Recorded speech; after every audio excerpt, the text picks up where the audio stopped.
मध्य प्रदेश कांग्रेस में अप्रैल में होने वाले राज्यसभा चुनाव से पहले SC/ST वर्ग से सीएम चुने जाने पर सियासत शुरू हो गई है। दिग्विजय सिंह के बयान का अब प्रदेश अध्यक्ष जीतू पटवारी ने भी समर्थन कर दिया है। अब सवाल यह है कि यह सिर्फ शिगूफा है या फिर कोई और खेल चल रहा है। इस रिपोर्ट में समीकरणों को समझिए। भले ही मध्य प्रदेश में विधानसभा का चुनाव होने में अभी 3 साल का वक्त बाकी है, लेकिन कांग्रेस में SC/ST वर्ग से सीएम चुनने को लेकर सियासत शुरू हो चुकी है।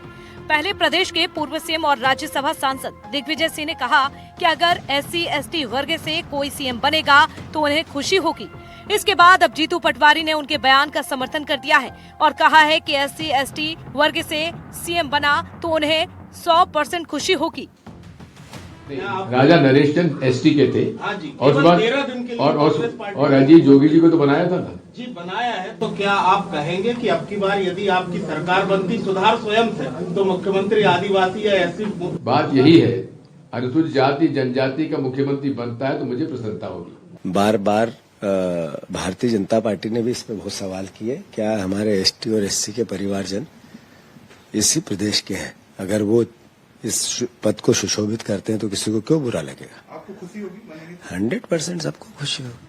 हालांकि दिग्विजय सिंह ने जब SC/ST वर्ग से सीएम बनाने की बात कही तो प्रदीप अहरवाल ने उन्हें तुरंत पत्र लिखकर राज्यसभा चुनाव में इस वर्ग से उम्मीदवार बनाने की मांग कर दी है, जिस पर दिग्विजय सिंह ने राज्यसभा नहीं जाने का ऐलान कर दिया।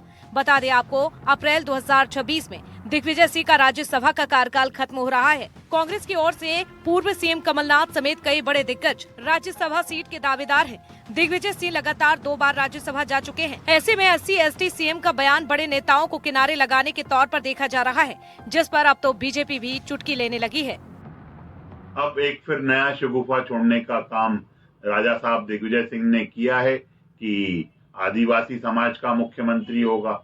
जीतू पटवारी जी हाँ में हाँ मिला रहे हैं, पर अगर आपको भला करना था तो कांतिलाल भूरिया इतने सालों से आपके यहाँ काम कर रहे हैं और आदिवासी वर्ग के नेता काम कर रहे हैं।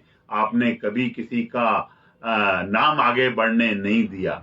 अब सवाल यह है कि विधानसभा का चुनाव 2028 में है और अभी से ही इस मुद्दे को उछालने का क्या मकसद है? क्या राज्यसभा चुनाव में कांग्रेस को इसका कोई फायदा मिलेगा? क्या ये कोई सोची समझी रणनीति है या फिर बड़े नेताओं को किनारे लगाने का तरीका है? Bureau report, NDTV।